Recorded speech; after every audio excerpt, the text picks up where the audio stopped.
So we are a challenging club. We are still developing, educating young players. Our guys were kind of brave when we hired Shinji because no one had the guarantee that Shinji will perform on the level then. Erling Haaland is a former Dortmund player. Jude Bellingham is a former Dortmund guy. Dembele, where did he play before? In Dortmund as well. Yeah. Could you describe your work with your bat, how crazy Dortmund people is? When we became champion, Jürgen Klopp was our manager. That was a crazy time, and for sure that was the door opener for the internationalization as well. So the way we celebrate success, also the way we accept loss, that is very special. It's very emotional, it's very intense. That is kind of representative how the Dortmund people are. What is the most important step in next round to go up? こんにちは、ピボットフットボールのお時間です。今日はですね、素晴らしいゲストを、お迎えしました。昨年末からですね、ボルシア・ドルトムントの CEO を務めていただいているクラマさんです。よろしくお願いします。Herzlich willkommen. Welcome. Arigato gozaimasu. Perfect Japanese. That's a nice compliment. Thank you. How is this weather? Too hot for German people? Well, we knew it because it's not the first time to be in Japan. I've been a couple of times to Tokyo and Osaka as well. Of course, it is hot and it's some kind of exhausting and challenging for the players, but we knew it. And it's always better to have nice, warm, hot weather than rain and coldness.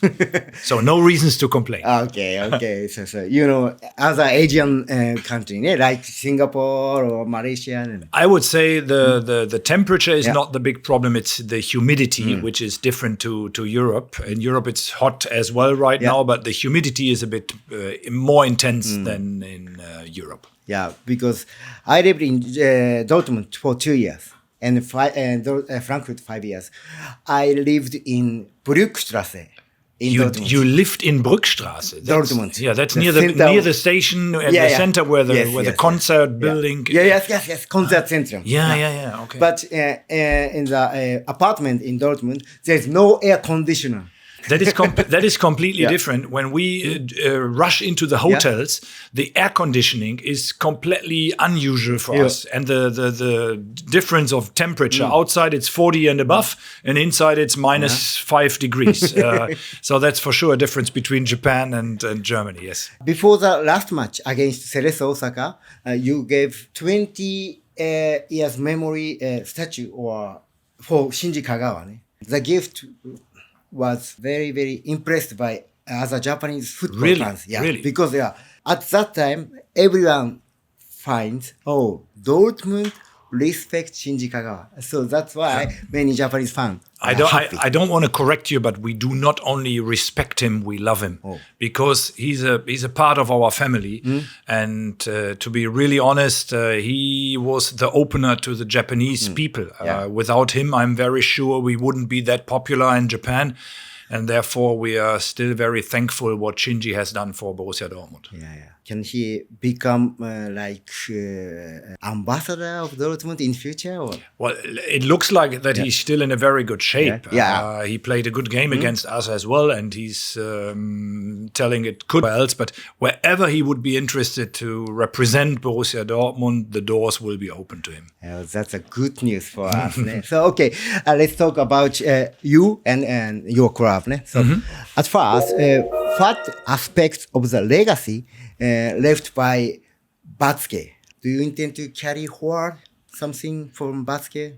Well, first of all, I still do have a very good relationship. Watzke didn't leave the club. He's now running the club as the president. Yes.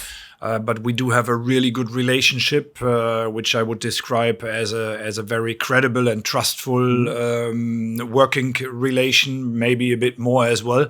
So I want to continue. I don't want to start a revolution or I don't want to build a new club. What he has built with his team, I was part of the team as well. It was tremendous. We are back to Europeans top 10. We are qualifying for Champions League the last decade. And that is something I want to continue. Of course, we do have aims. Of course, we want to be more ambitious. Of course, we want to make some things better. But to make some things better doesn't mean that they have been worse before. So it's my target more or less to continue to make some steps forward. And therefore, I'm very happy to still work together with him, to have him in my back as someone who is backing us. We do have a good team in the management board with Lars Ricke as a former player and the responsible sports guy. So I'm very sure that the management is prepared for the future. So could you describe the legacy of Joachim Batske? I would say it's the legacy of Borussia Dortmund to be as authentic as possible, to focus on football, to care on the people's concerns, and to take notice that the club always belongs to the fans and members, and that we are knowing that we are from Dortmund. Of course, we are an international football brand. Yeah. Of course, we are still competing with the big ones in Europe, which is a kind of surprise because we are from Dortmund. We are not from a capital. And to compete with the big ones from Premier League or Paris or Barcelona or Madrid, imagine you've been to Dortmund, you lived in Dortmund, see the difference between the cities, and to care the legacy and the tradition and the history of our club. That is something we want to continue. Could you explain for our fans what that means? Fußballhauptstadt Dortmund. Fußballhauptstadt Dortmund means Fußball center place in Germany. Yeah. We would say we are the football capital of Germany. Yeah. We do have the biggest stadium. We have the highest attendance with 81,365. We do have 55,000 season ticket holders. Yeah. We do have 250,000 members. We also host the German Football Museum in Dortmund. And therefore we are kind of self-confident with a slight twinkle in the eye, call ourselves football capital. We are not a capital even of our state, but talking about football, that's the capital of German football. Is that the pride of Dortmund Bewohner, Dortmund people? Yeah.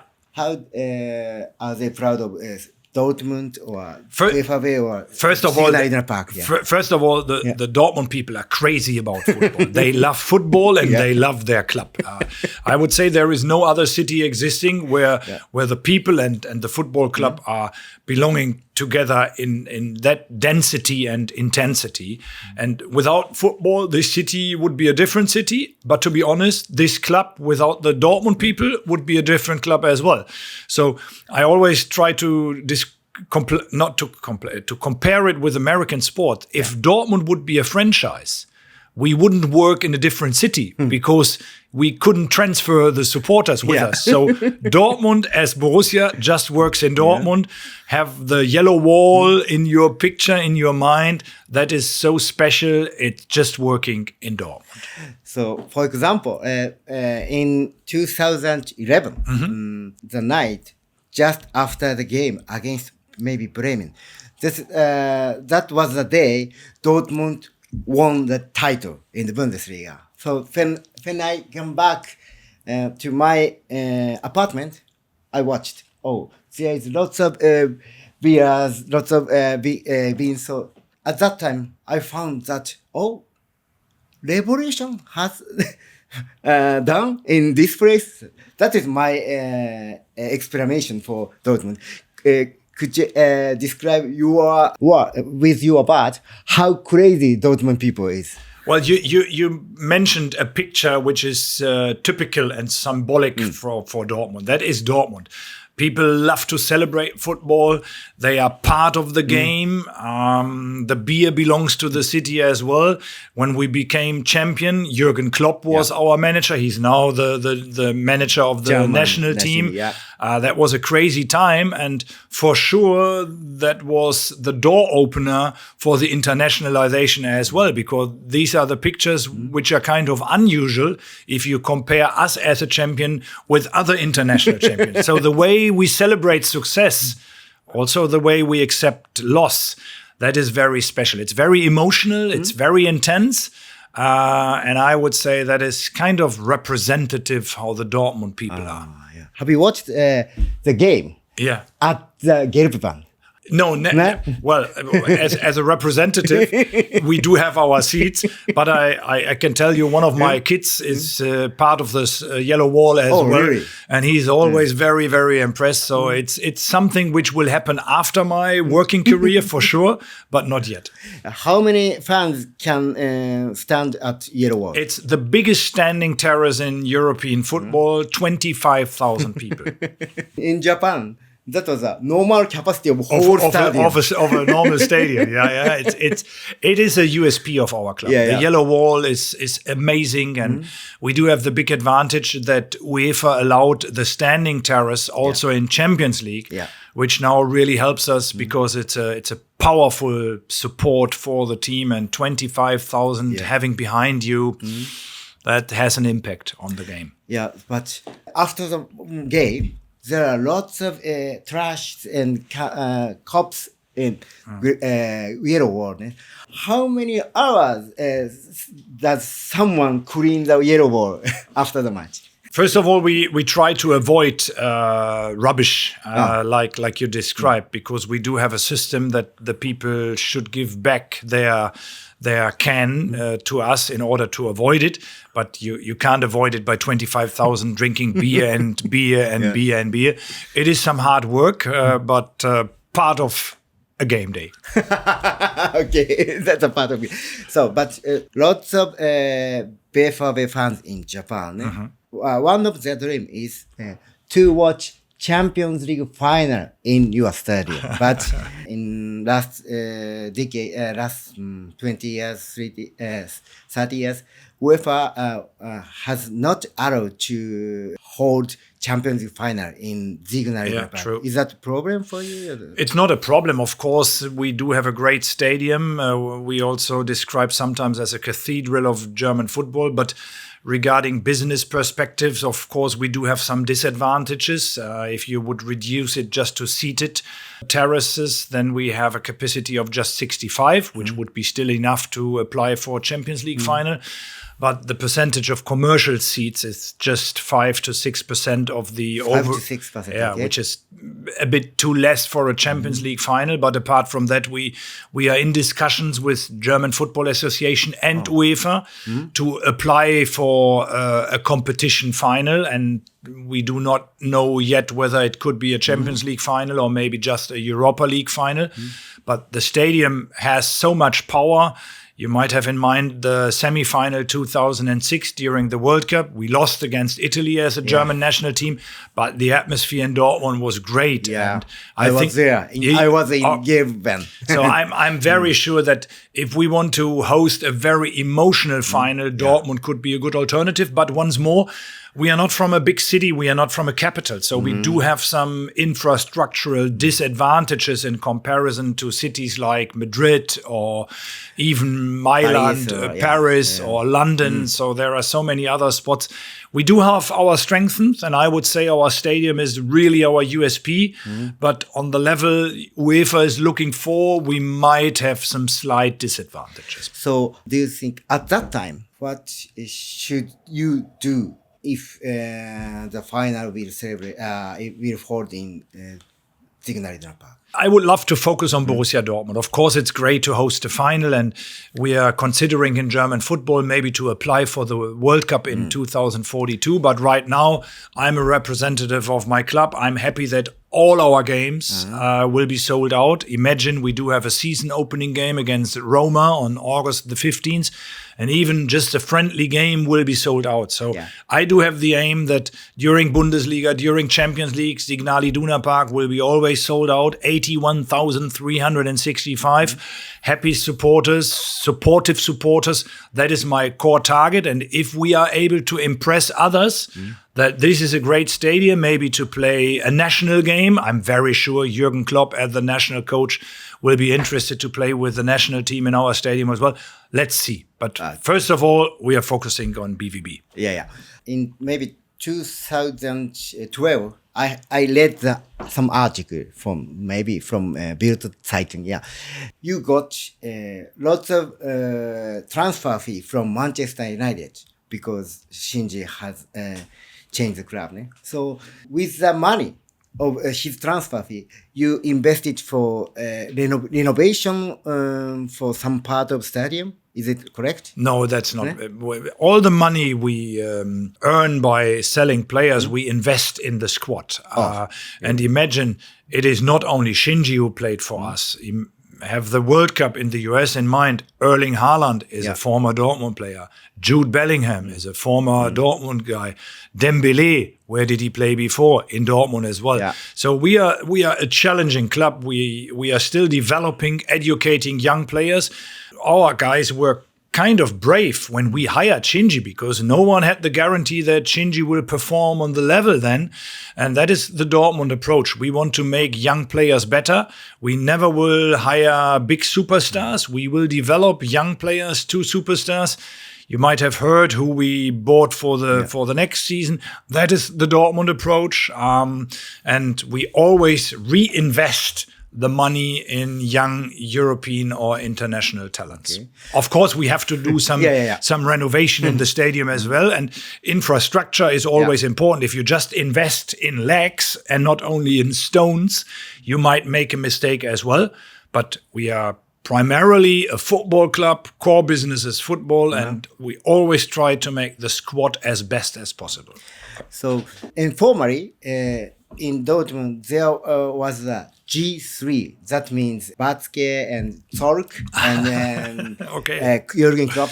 The three important people can build a philosophy of transfer of players. Now, what was the structure of transfer philosophy? In this we have a very small team. We trust each other. It is Lars Ricken and Ole Borg and the coach. I'm supporting them. Aki Watzke as a president is still supporting them as well. Matthias Sammer is part of our team too. So we have a small group of people who are making the decision, which will be always done in the sports department. So when you ask Lars about the new players, he is for sure the right person. The faces might have changed, but the philosophy that we are a very, very small team making quick decisions hasn't changed. For example, can Kobachi demand something for you or Lars Ricken? Because of course. Yeah, he's you know that we are really believing in Nico. We have a trustful relationship, and he's working on a daily business with Lars and Ole, and they are discussing, they are arguing. Maybe they are not always aligned regarding each single player. But it's always a teamwork. And if Nico is making some suggestions, or Ole or Lars, they try to find a solution. The only sum up is that they do have agree together. Yeah. So it doesn't make sense that everyone is just asking for one wish and we try to fulfill. So they really have to be aligned as a team. And that works perfectly right now. Yeah. For example, after Kovac left FC Bayern, and he got an interview from Sport Bild when Kovac was head coach of AS Monaco. So in the article or interview, Kovac said like that, in Bayern, I had no right to get some players. That was a problem of FC Bayern, he said at that time. So your philosophy or your club identity or your club structure is different from FC Bayern. No. Now I know what you mean. Yeah. Of course, the club has to fulfill its own strategy, but the coach is always part of the team. Yeah. And you shouldn't act against the opinion of the coach. But Nico is a very open-minded guy. He's not sitting like this if someone is making a suggestion. So it's sometimes controversial, of course, it has to be, but we are discussing, we are arguing, and we try to find solutions. Everyone is able to agree too. But of course, the club has to set up the strategy and the philosophy, and the coach is part of the strategy. But the most important decision is when you hire your coach has to be fitting with your strategy. And Nico is a perfect fit. Oh, could you say some name in the last 10 years? Which players the most success in last 10 years, do you think? I don't like to mention or to strengthen single players. Yeah. If you would put all the top players on the table, you could nominate a first 11, which is a world-class team. So many players started to play for Dortmund, then they left. Now we try to keep them as long as possible. We are financially more powerful than maybe 10 or 15 years ago. And I'm very sure that we will hire some players who will become superstars in 3 or 4 years as well. But I don't like to stress any single player. There are so many, and at least it is the club, the black and yellow club behind the players who is more important than each single player.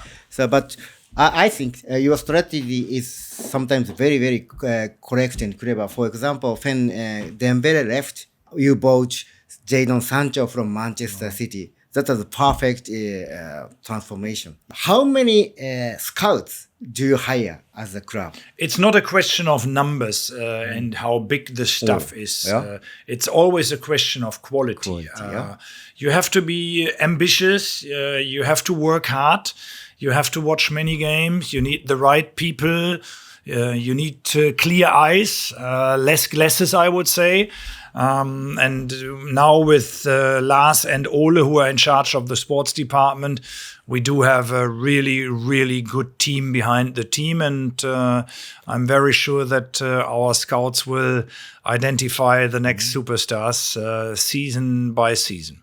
How did you watch the quality of some scouts or someone? Because, okay, this guy is good eyes, but other guys, okay, but you have the recruitment of scouts is for sure one of the main jobs of Lars and Ole. You have to ask them, but I know that we really sharpen our eyes regarding the recruitment of the sports people. It's not only a question who is scouting for you. You need also very, very good guys in the medical department, around the team. And I'm very sure that the team behind the team is a very trustful and confident one as well.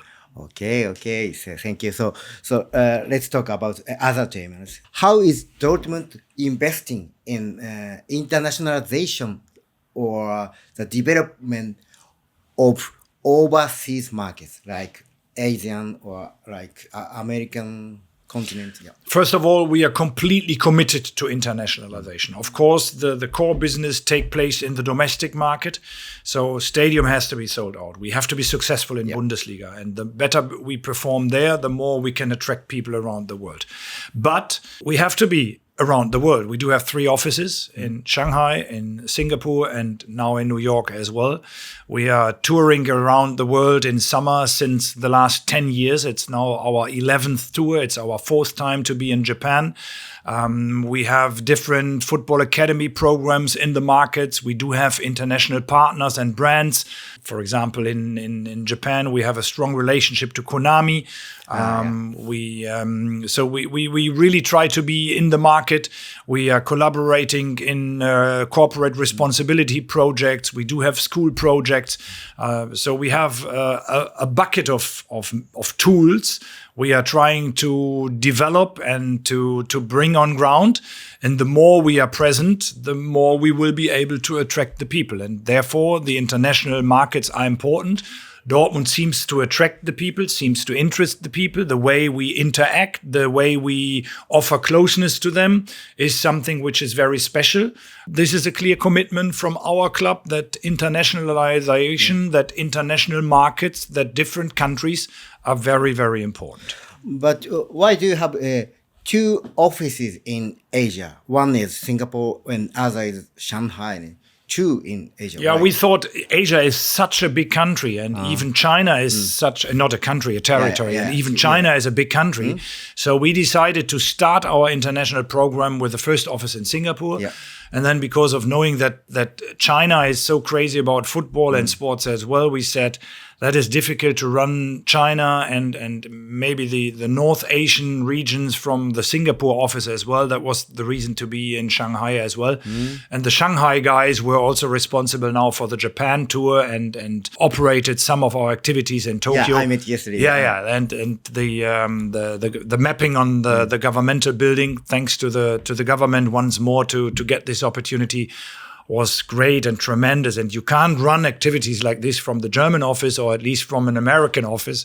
So that is the reason, because of the size and the different cultures in your territory or your continent, to open 2 offices in Asia. How is your strategy in North and South America? Because, for example, about 10 years ago, some guys in DFL, Bundesliga, said to me, in USA, just one match day, in match day, there's 2 games.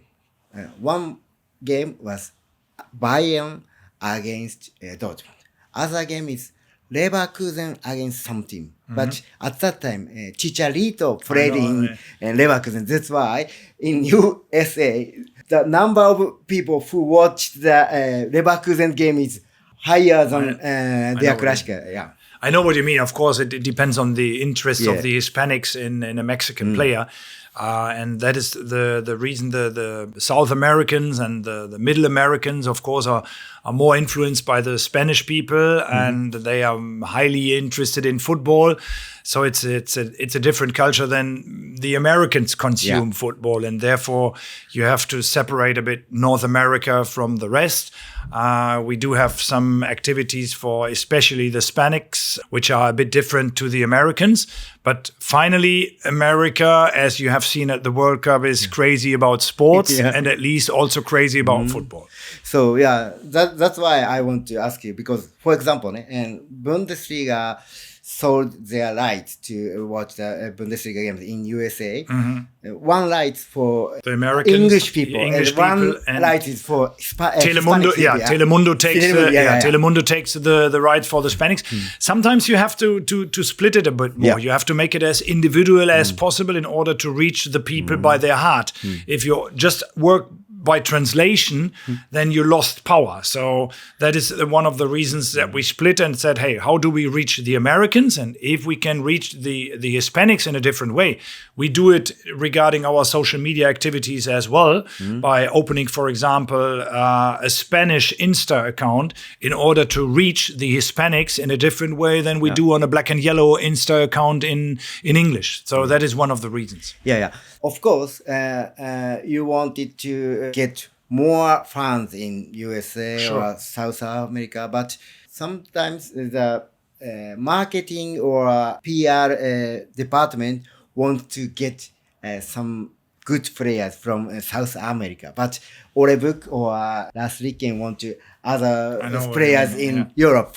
So which is correct for other clubs? We always try to hire the best talented players around the world, and we don't care on the nationality.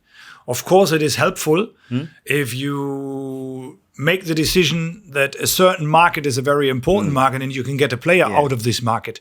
But this is for sure more an accident than a business strategy. Never hire players because of their nationality.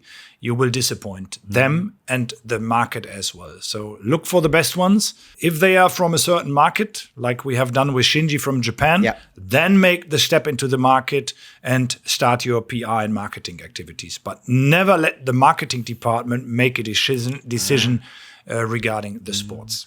Okay, that's very interesting. So I would like to know the language problem, because 2 years ago, when Kobachi came to Bay for Bay, maybe he changed the language in training. Under Nuri Shahin, sometimes Shahin spoke German to play like this, gay, like side. But when Kobachi comes, main language has been changed. To be really honest, it hasn't changed in the last years. Of course, in maybe 10, 15 years ago, the language was more or less German. But Nico, Nuri, and Edin Terzic, for example, they all switched from German to English and from English to German. It's an international squad. Some of them are making progress regarding their German. All are learning German, but it depends on the level they learned. So it's a mix of German, English. Nico's team is international as well. We do have an English analyst. So it's a fluent, ongoing process between German and English. Okay. So we're going to talk about your strategy again. So when I made an interview with you in 2018, at that time, you said like this. Some people said Dortmund should make other language X account like this. At that time, maybe only German account of X. But you said at that time, someone said so. Okay, I can understand. But at this moment, we use just one account. But now, you have lots of other languages account like Japanese. So why did you change the philosophy or some ideas? First of all, right now we do have almost 50 different digital channels in order to reach our community, which is worldwide by almost 90 million people, which is massive, I would say, and is able to fulfill our target to reach the people as individually as possible.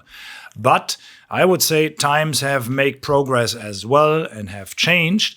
And with artificial intelligence, translation is more or less the easier thing. So at some point, I do agree, you need to communicate in certain languages, and the cultural fit is completely different in Japan than, for example, in Mexico. Care on this by distributing the right content to the different markets.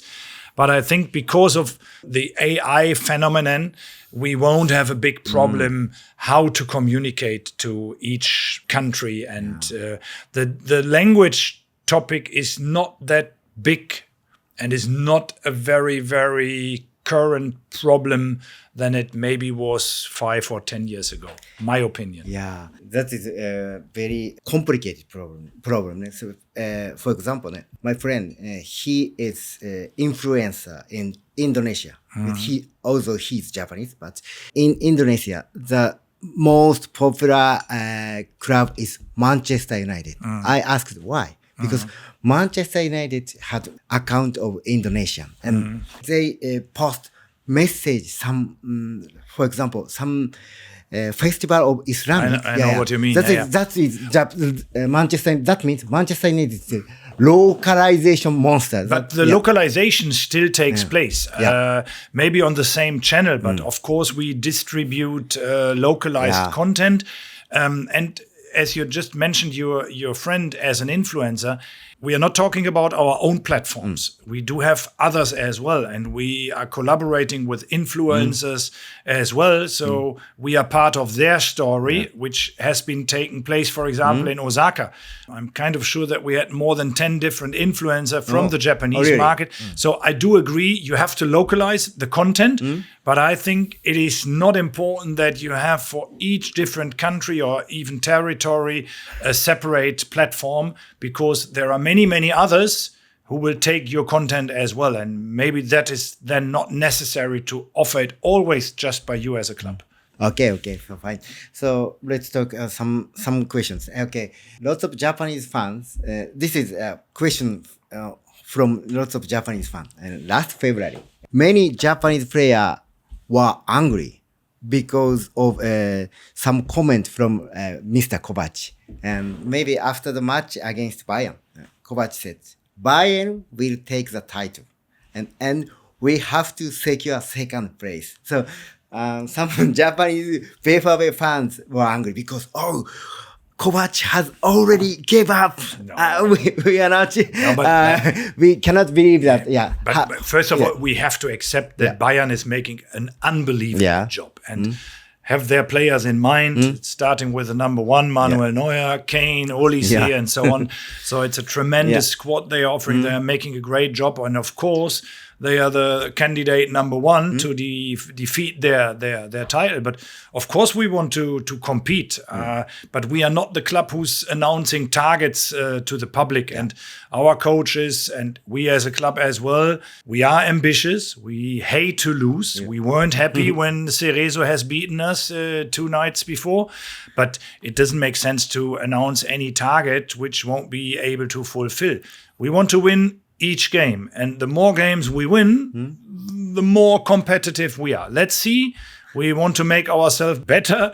We struggled in Champions League and German Cup. So we have some targets where we want to make progress and improve ourselves.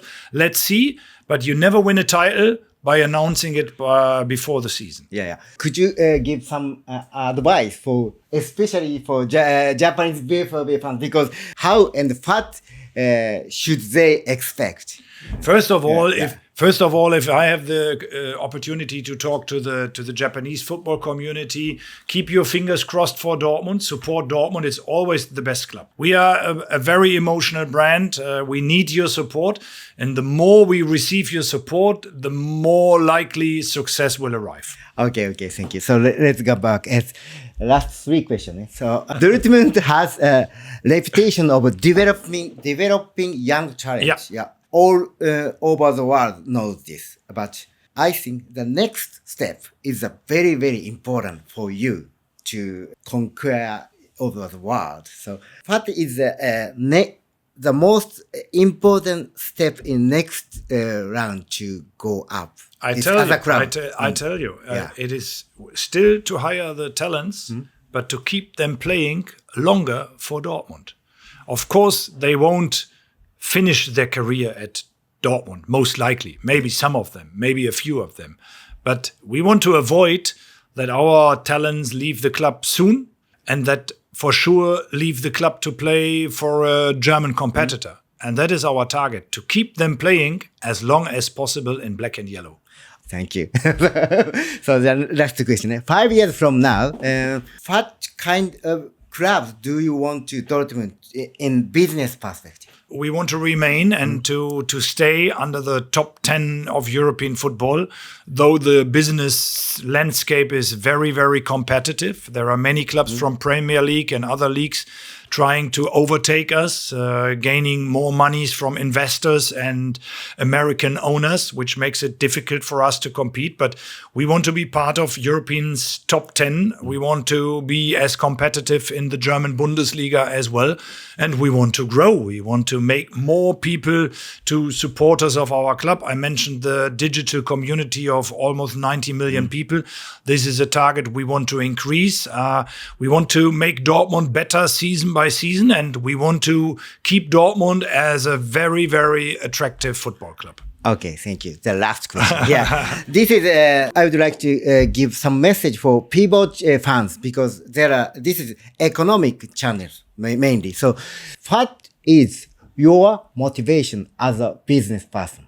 I don't like to give advices because I'm not a teacher, and I'm happy that I'm able to represent Dortmund. And if you represent such an emotional and powerful brand like Dortmund, you just need energy, you need a positive mindset, and you have to love your job. And if you are committed to your job, and if it's not only a job, if it's not only a profession, but if it's your favor, if it's something you love to do 24/7, then success will be a normal consequence. And whatever I do by my heart and by 100% intensity. And as long as I'm committed like this, I'm very sure it will be successful. In the moment I will lose energy and I'm not on the level I try to represent, then I should give up. Okay, that's a great message. Thank you very much. Okay. Thank you very much for the invitation. We want to see you again in some 5 years later. We want to meet here again. Okay. Thank you very much. I will take the invitation. Arigato gozaimasu. Sayonara. Sayonara. Thank you. Auf Wiedersehen. Okay, thank you.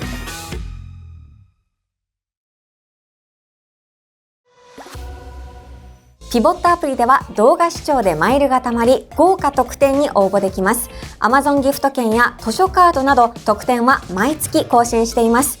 さらにバックグラウンド再生やダウンロード機能により、ながら視聴やオフライン再生にも対応。すべて無料でご利用いただけます。ぜひPIVOTアプリをご活用ください。